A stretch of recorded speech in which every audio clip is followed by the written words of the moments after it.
One day I discovered this concept, and when I looked at revenue per employee and commission per employee, we were low compared to the benchmark studies. That confirmed what I thought, which was that we were overstaffed.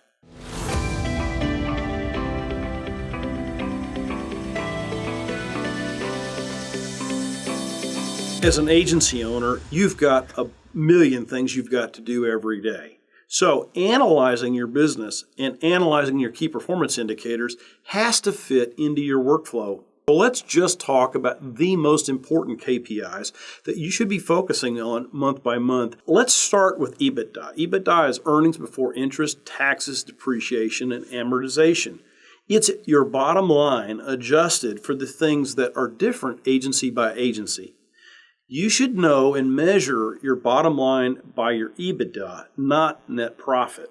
You want to know what that number is and then compare it to other agencies of the same size, geography, type of business, and growth rate to see, are you making enough money at the bottom line? If your EBITDA is significantly off, you should be investigating your operations.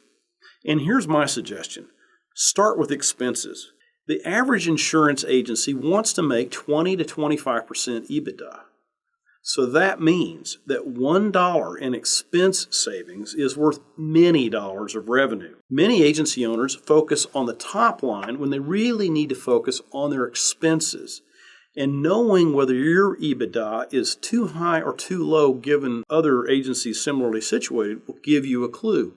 If you're making a lot of EBITDA relative to other insurance agencies, that actually might make you want to stop and ask yourself, am I paying my staff correctly?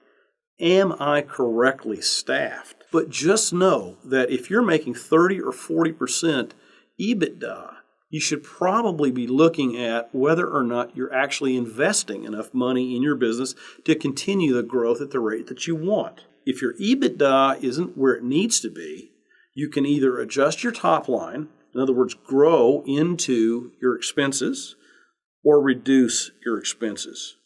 You know, I've never met a customer service agent that wasn't overworked. In fact, I remember in our agency, we always seemed to need another customer service agent. Another key performance indicator that you should monitor and measure in your agency is one called spread. Spread measures something that's very similar to cost of goods sold in a manufacturing business. And it's easy to calculate. You simply ask, what is my revenue per employee, and what are my salaries per employee, and what is the difference? The difference between salaries and revenue is spread. It's a measure of gross profitability, and it's critical because people are the biggest expense that we have in an insurance agency. When you compare your spread against other agencies similarly situated, if your spread's too high, that tells you perhaps you're not investing as much as you should in your business. Your gross profit maybe is a little stronger than you want it to be. But the real thing you're looking for is to make sure that it's not too low. Spread is a great measure to look at on a monthly basis. If you don't have time monthly, I suggest you do it at least quarterly. Many agents are focused on top-line growth, and every year they're excited because they grew 10% at the top line. One of the things I always look at is how fast is the industry growing? I once used this example with my own team. If you're in a canoe and you're going down a river that's going 9 miles an hour, and you're going 9 miles an hour, are you making the progress that you should? And of course the answer is no.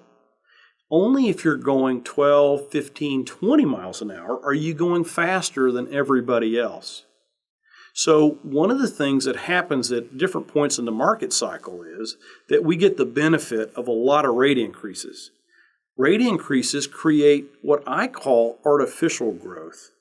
And so to calculate your true growth rate, that's a little bit difficult and requires a little bit of judgment, but you've had conversations with your carriers and you know what they're telling you and you know what your own experience is with respect to how fast their rates are growing.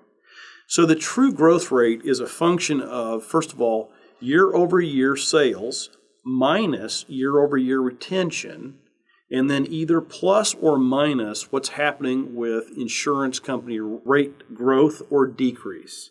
That tells you what your true rate of growth actually is. There is so much more to this topic of how to look at your financials and the data in your agency.